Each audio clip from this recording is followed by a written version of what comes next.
හරි. අපි එනවා කිවෙනි පාඩමට? 7 වෙනි පාඩමට එනවා පුතේ අපි. තෙරුවන් සරණයි. ඉතින් අපි පාඩම කියවගෙන යමු නේද? හරි. 7 වෙනි පාඩමේ හරි ලස්සන කතාවක් තියෙනවා පුතේ. බුද්ධේනියා කියලා පුංචි කුමාරිකාවක් ඉන්නවා. එයා හරිම හොඳයි. අනේ කුමාරිකාව බුද්ධේනියා කුමරිය අම්මට තාත්තට හරි ආදරේ. ඒ වගේම එයා ගොඩාක් පිනට ලැබි කෙනෙක්. ගොඩාක් පින් දහම් කරන කෙනෙක්. මරණින් පස්සේ දිව්‍ය ලෝකෙ ගියපු කෙනෙක්. ඔයාටත් පුළුවන් දිව්‍ය ලෝකෙ යන්න නේද? හරි. ඉතින් බලමු අපි කොහොමද දිව්‍ය ලෝකෙ යන්නේ කියලා නේද යා. පාඩම කියවගෙන යමු නේද? right. මොකද්ද පාඩම? කියවමුද මාත් එක්කම? කියවමු නේද මාත් එක්කම? හරි. අපි සැදැහැතියෝ වෙමු. මොකද්ද මේ පාඩමේ නම? අපි සැදැහැතියෝ වෙමු. ධනංජය අයියයි අයේෂා නංගි ඉරිදා දහම් පාසලට යන්නේ හරිම කැමැත්තෙන්. ධනංජය අයියයි අයේෂා නංගි ඉරිදා දහම් පාසලට යන්නේ හරිම කැමැත්තෙන්. මොකද දන්නවද? ආදර්ශවත් කවි, කතා, දහම් කරුණු ඉගෙන ගන්න ලැබෙන නිසා. ඉතින් දවසක් අයියා දහම් පාසලේදී ඉගෙන ගත්තේ කතාවක් නංගිට නිවසේදී කියලා දුන්නේ මෙන්න මේ විදියට. අපි මේ කතාව දැන් සවන් දෙමු. අපි මේ කතාවට දැන් සවන් දෙමු. බලමුද කියවගෙන ගිහිල්ලා. නංගි අද දහම් පාසලේදී අපේ ගුරුතුමා අපිට අලුත් කතාවක් කියලා දුන්නා. මොකද්ද කියලා දුන්නේ? අලුත් කතාවක් නේද? මොකද්ද මේ කතාව? නංගි අහනවා මොකද්ද මේ කතාව නේද? ඒ තමයි නංගි බුද්ධේනියා කතාව. මොන කතාවද? බුද්ධේනියා කතාව. ඒ තමයි නංගි බුද්ධේනියා කතාව. නංගි ඒ කතාව අහලා තියෙනවද? අයියා අහනවා මොකද්ද? නංගි ඒ කතාව අහලා තියෙනවද? නංගි ඒ කතාව අහලා තියෙනවද? බුද්ධේනියා කතාව කියන්නේ. බුද්ධේනියා කතාව තමයි අද කියලා දුන්නේ. නංගි ඒ කතාව අහලා තියෙනවද? නැහැ අයියේ. ඒ කතාව මට කියලා දෙනවද? නංගිලාගෙන් හරි කරදරේ නේද? අනේ උනාට නංගිලා ආදරෙයි. හරි. අයියේ කතාව මට කියලා දෙනවද? හොඳයි. එහෙනම් මේ කතාව මම කියන්නම්. නංගි අහගෙන ඉන්න. හරි ලස්සන අයියයි නංගි කෙනෙක් නේද? right. ඊළඟ ඡේදයට යමු අපි. හරිද? දඹදිව පැලලුප් නුවර කියලා නුවරක් තිබුණා. මොකද්ද තිබුණේ දඹදිව? කියමු බලන්න. පැලලුප් නුවර කියලා නුවරක්. හරියට අකුරු ලියන්න ඕන ලියනකොට. පැලලුප් නුවර කියලා නුවරක් තිබුණා. ඔය නුවර හිටියා බුද්ධේනියා කියා කුමාරිකාවක්. කවුද හිටියේ? බුද්ධේනියා කියලා කුමාරිකාවක්. ඈ හරිම ලස්සනයි. එයා හරිම ලස්සනයි. අම්මයි තාත්තයි මිය ගිහින්. ඒ අය ධනය හම්බ කළාට වියදම් කළේ නෑ. අර කලින් පාඩමේ අපි කතාවනේ නේද? හම්බ කරලා ගොඩ ගහලා පින්දහම් නොකර ඉන්නත් හොඳ නැහැ කියලා නේද? ගොඩ ගහ ඉන්නත් හොඳ නෑ. ඒ අය ධනය හම්බ කළාට වියදම්. එහෙනම් බුද්ධේනියා කුමරියගේ අම්මයි තාත්තා ටික ලෝභයි වගේ නේද? ඒ නිසා බුද්ධේනියා 87 කෝටියක ධනයට හිමිකාරියක් වුණා. බුද්ධේනියා කවුරු වුණාද? 87 කෝටියක ධනයට හිමිකාරියක් වුණා. කුමාරිකාව විවාහ කරගන්න ගොඩාක් කුමාරවරු කැමැත්තෙන් හිටියා. අවිවාහකව මව්පියන්ගේ ධනයෙන් පින්දහම් කරන්නයි ඇය සිතුවේ. ඇය අවිවාහකව මොකක් කරාද? මව්පියන්ගේ ධනයෙන් පින්දහම් කරන්න හිතුවා. අම්මයි තාත්තයි පින් කරේ නැහැ කියලා සමහර වෙලාවට දරුවොත් පින් නොකර ඉන්න උමනාවක් නෑ. සමහර දෙමව්පියෝ ඉන්නවා හරිම පුණ්‍යවන්තයි පින් කරනවා. සමහර වෙලාවට දරුවෝ එහෙම පින් කරන්නේ නැහැ. සමහර ගෙවල් වල අම්මලා තාත්තලා හරිය පිනට දහමට ලැබි වුණාට දරුවෝ පින් නොකරනවා වුණාට සමහර ගෙවල් වල අම්මලා තාත්තලා හරිම ලෝභයි. හැබැයි දරුවෝ අත දිගරලා වියදම් කරලා පින් දහම් කරනවා. ඔය යාළුවන්ට අනවශ්‍ය විදිහට වියදම් කරනවා කියන එකවත් තමන් අනවශ්‍ය විදිහට වියදම් කරනවා කියන එකවත් මේ පින් දහම් කරනවා කියන්නේ. ලෝභ නැහැ කියන්නේ. හරිද? තමන්ටත් යහපතක් අනුන්ටත් යහපතක් වෙන දෙයට සල්ලි හෝ තමන් ළඟ තියෙන දේ වියදම් කිරීම එහෙම නැත්නම් ප්‍රයෝජනෙට ගැනීම තමයි හොඳ කියලා කියන්නේ. හරි. ඒ නිසා බුද්ධේනිය 87 කෝටියක ධනෙට හිමිකාරියක් වුණා මේ ලෝභ දෙමාපියෝ එකතු කරලා තිබුණ හින්දා කමන්නෑ. ඉතින් එයාට පින් කරගන්න හම්බුණානේ. ඒ දේවල් වලින් එයා ගොඩාක් පින් දහම් කරගත්තා. එයා හිතුවා මම බඳින්නෙත් නැහැ. අවිවාහක වින්දන මාපියන්ගේ සල්ලි වලින් මොනා කරනවද? පින් දහම් කරනවා කියලා. ඉතින් නංගි දවසක් ආශ්‍රවිලෙන්දේ කුණ දැන් අයියනේ නංගිට කතාව කියන්නේ. කොහොමද කියන්නේ? ඉතින් නංගි දවසක් ආශ්‍රවිලෙන්දේ බුද්ධේනියාගේ මාලිගාවේ නවාතැන් ගත්තා. ඒ වෙලෙන්දා මාලිගාවෙන් පිටත් යන විට ඒ කුමරියට ආශ්‍රපැටියෙක් තෑගි කළා. ලස්සනට කතාව කියන්න ඕන. එතකොට වටත් මතකෙට. කුමාරිකාව ආශ්‍රපැටව ආදරෙන් හැදුවා. ඌ ලොකු මහත් වුණා. ඌ තරම් වේගෙන් දුවන්න පුළුවන් අශ්වයෙකු මුළු රටේම හිටියේ නැහැ. හරිද? ඒ ගැන කුමාරිකාව හිටියේ හරිම සතුටකින්. බුද්ධේනියා දඹදිව ශ්‍රී මහා බෝධීන් වහන්සේ වැඳ පුදා ගැනීමට බොහෝම ආශා කළා. ඒ සඳහා ඇයට බොහෝ දුරක් කෑමට සිදු වුණා. ආශ්වයා නිසා මේ ගමන හුඟක් පහසු වුණා. කුමාරිකාව දිනපතාම ශ්‍රී මහා බෝධීන් වහන්සේ වැඳ පුදා ගන්න යන්න පුරුදුව සිටියා. ඊළඟ කොටස බලමු. බුද්ධේනියා මෙසේ නිතර අසුපිටින් යන එන බව දුටු වැඩි තරුණ පිරිසක් ඇයව අල්ලා ගන්න සිතුවා. ඒ සඳහා දවසක් මග රැකගෙන සිටියා. දැන් සල්ලිත් තියෙනවනේ නේද? කුමාරිකාව අල්ලගන්න ඉන්නවා. එදා ඒ ශ්‍රී මහා බෝධීන් වහන්සේ වැඳ පුදා ගැනීමට අසුපිටින් ගමන් කරමින් සිටි බුද්ධේනියා කුමරිය දුරදීම දැක්ක වැඩි පිරිස. ඔවුන්ගෙන් Tamanට අනතුරක් වන බව වැද්දන්ගේ පෙනුමෙන්ම කුමරියට හිතුණා. කුමරිය සංඥාවක් නිකුත් කළා. ආශ්වයා පවනට බඳු වේගෙන් දුවන්නට වුණා. ආශ්වයාගේ වේගය නිසා වැදි පිරිසට කිසිම දෙයක් කරගන්න බැරි වුණා. ඔවුන්ට අසු නොවි කුමරිය තම වන්දනා ගමන යාමට හැකියාව ලැබුණා. බුද්ධේනියා කුමරිය දිනපතාම ශ්‍රී මහා බෝධීන් වහන්සේ වන්දනා කිරීමට ගියේ ඇය තුළ මහත් ශ්‍රද්ධාවක් තිබෙන නිසා. කරදර වලින් ආරක්ෂා වීමට මේ ගුණධර්ම බොහෝසේ බුද්ධේනියා කුමරියට උපකාරී වුණා. මරණින් මතු ඇය දෙව්ලොව උපන්නා. ඇය කොහේ උපන්නද? දෙව්ලොව. අයියා කීවනේ බුද්ධේනියා කුමරිය තුළ ශ්‍රද්ධාව තිබුණා කියලා. අපි කොහොමද ශ්‍රද්ධාවන්තියෙකු හැඳිනගන්නේ? කියා නංගි ඇහුවා. නංගි මොකක්ද? නංගිලා එහෙමයි ඈ. අවුවේ පාඩම් අහගෙන ඉන්නේ නෑ නංගිලා. ඔයාලා වගේ එහෙම අහන් ඉන්නේ. රටේ නැති ප්‍රශ්න නංගිලාට කතාවක් කියන්න ගියාම අයියි කතාවක් කියන්න අක්කි කතාවක් කියන්න කියනවා. කතාව කියන්න ගත්තු වෙලේ ඉඳලා නංගිලාට මල්ලිලාට ප්‍රශ්න නේද? මේ නංගි අහනවා.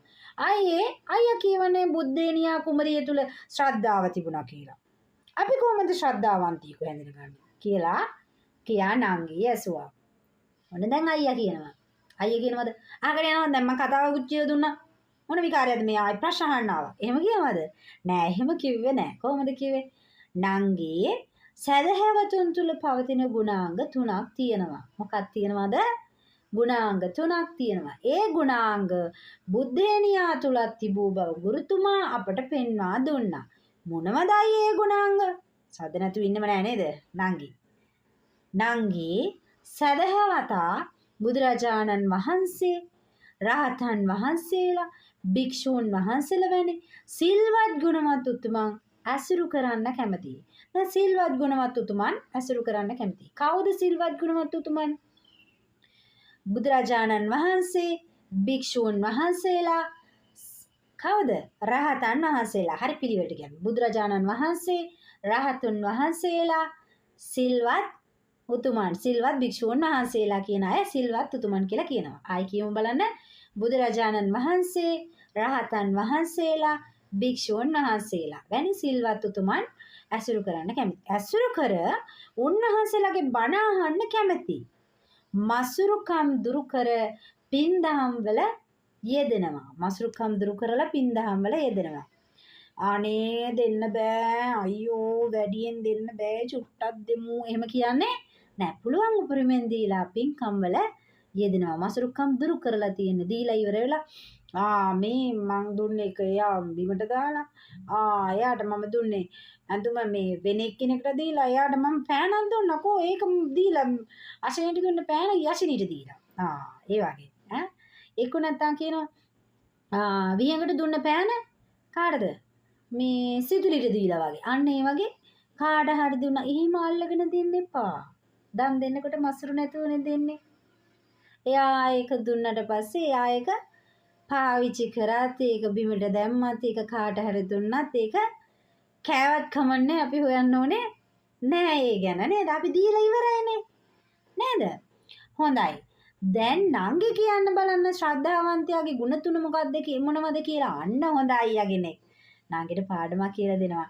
කියලා දීලා නංගිගෙන් ඒක මතකද කියලාත් බලනවා ඔන්න නංගි කියනවා සිල්වතුන් දැකීමට කැමති නංගි හොඳ ළමයෙක් නේද අහගෙන ඉඳලා තියෙන්නේ බණ අහන්න කැමති මොන අහන්නද බණ අහන්න කැමති සිල්වතුන් දකින්න කැමති බණ අහනවා මසුරු නැතුව දන් දෙන්න කැමති මසුරු නැතිව දන් දෙන්න කැමති හරි නේද අයියේ ඊළා යගෙන් අහනවා හරි නංගි හොඳට මතක තියාගත්තනේ ඔය අදහස් මොනවා වෙනවද ඔය අදහස් තියෙන්නේ නංගි ගාතාවක් ඔය අදහස් තියෙන ගාතාවක් තියෙනවා මම මේ ගාතාව කියලා දෙන්නම් දැන් නංගිට ගාතාවත් අයියා කියලා දෙනවා කොහොමද කියන්නේ හොඳට නල්ලට අත් දෙක තියාගෙන ගාතාව කියමු බලන්න අපි ගාථා කියන්නේ එහෙමනේ නේද දොහොත් මුතුන් තියලා දසන කාමෝ සීලවතං සද්ධම්මං සෝතු මිච්ඡති විනේය මච්ඡේර මලං සවේ සද්ධෝති මුච්ඡති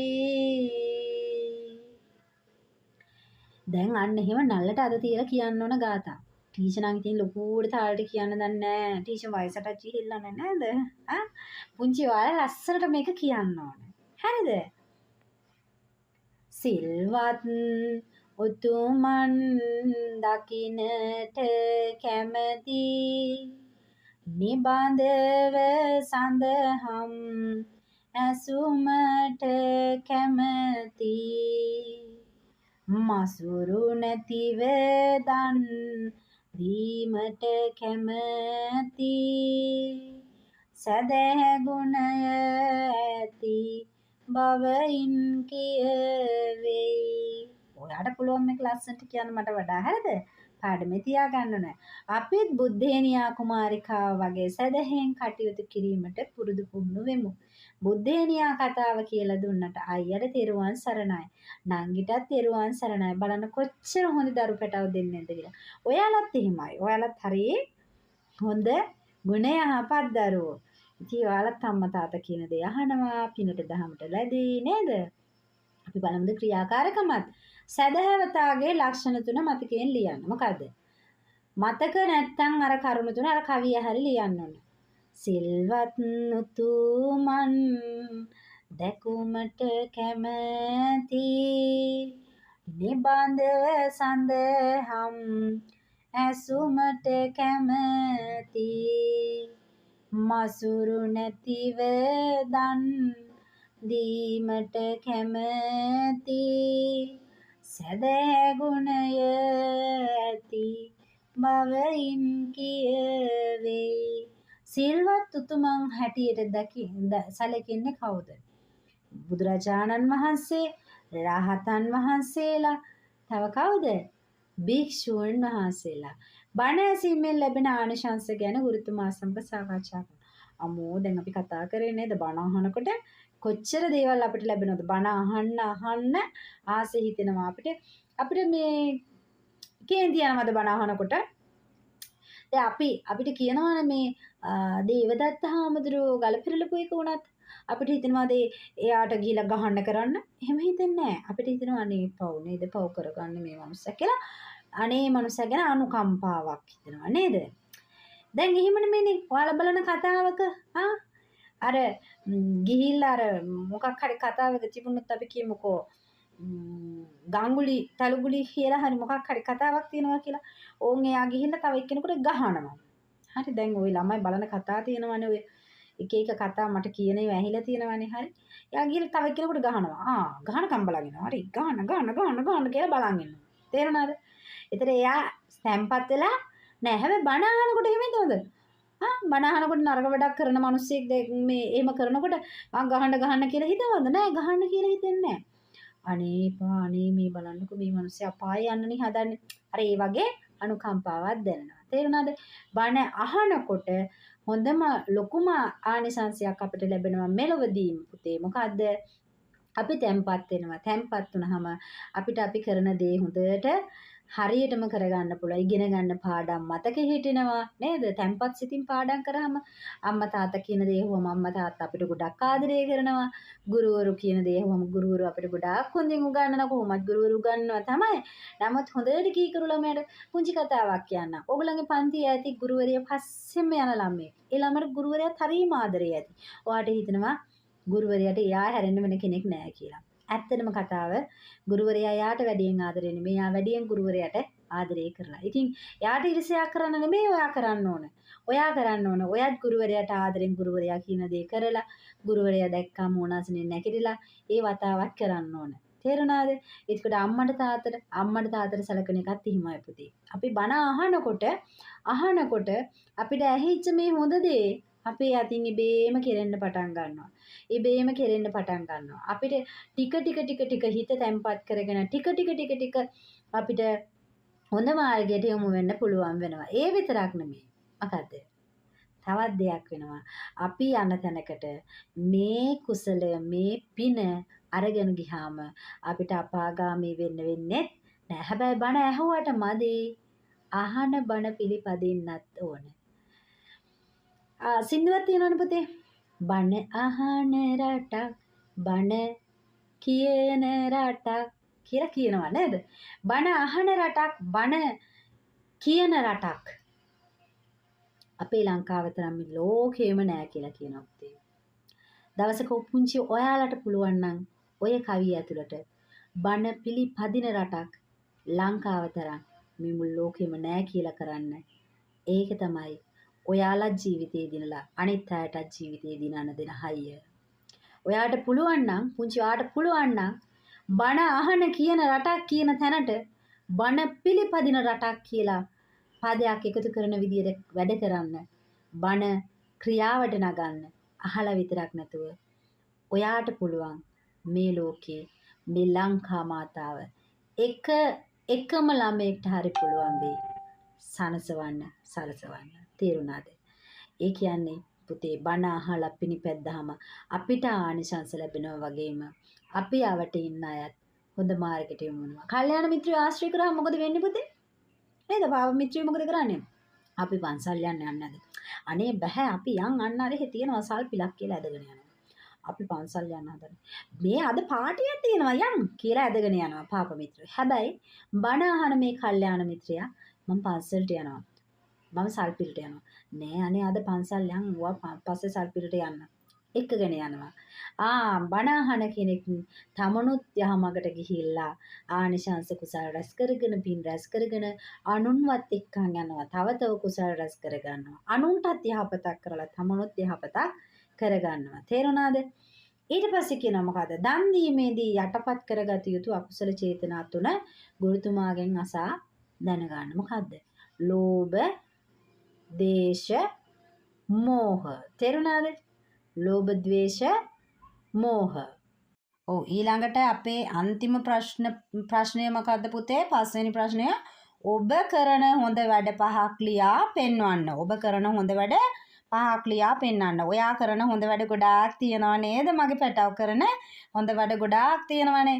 ඒකෙන් 5ක් ලියන්න තමයි තියෙන්නේ. පෙන්වන්න කියන එක හිතන්න එපා. පෙන්වන්න කියන ලියලා ඊට පස්සේ ටීචර්ට පෙන්වන්න කියන එක. ඒ නිසා හොඳ වැඩ කරලා පෙන්වන්න කියන එක නෙමෙයි තියෙන මෙතන. හොඳ වැඩ කරපු හොඳ වැඩ. ඔබ කරන හොඳ වැඩ. එහෙම නැත්නම් කරපු හොඳ වැඩ 5ක් ලියලා ටීචර්ට පෙන්නන්න. හරි එහෙනම් have a nice day. සුබ දවසක්. තෙරුවන් සරණයි. අපි පස්සේ හමු වෙමු පුතා. තෙරුවන් සරණයි.